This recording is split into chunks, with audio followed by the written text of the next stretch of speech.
大家好，歡迎收睇 Jessica's 澳洲生活。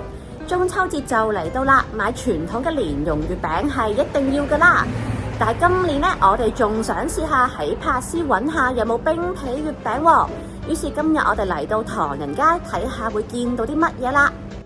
喺珀斯嘅唐人街有唔少中文字招牌嘅鋪頭，亞洲超市亦都有好幾間。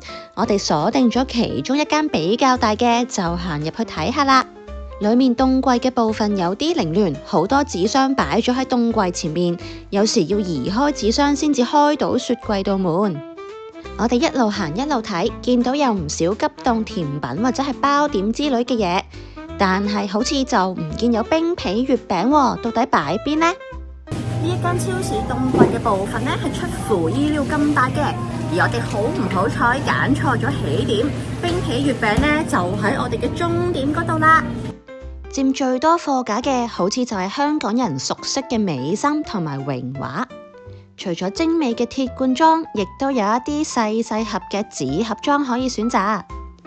不過香港出品嘅月餅好似目前淨係得呢兩個牌子喺澳洲揾得到啫，亦都有其他產地應該唔係香港嘅冰皮月餅，呢啲牌子價錢亦都好似係差唔多啫，咁我應該就唔會考慮啦。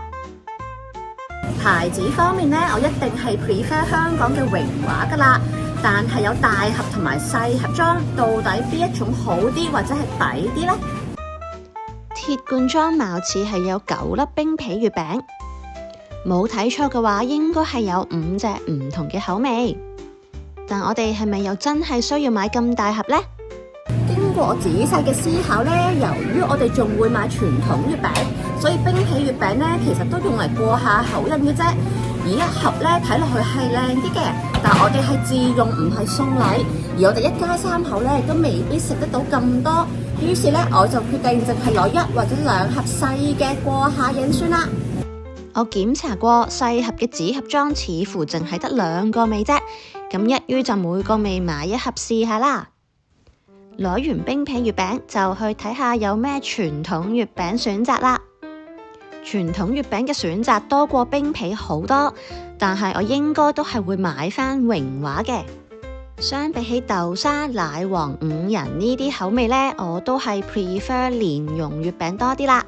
今日除咗成功買到傳統同埋冰皮月餅之外呢，仲有一個意外驚喜，就係買冰皮月餅居然送咗2個細個嘅保溫袋，銀色睇落去都幾靚幾的色㗎。咁今日都算係成功嘅。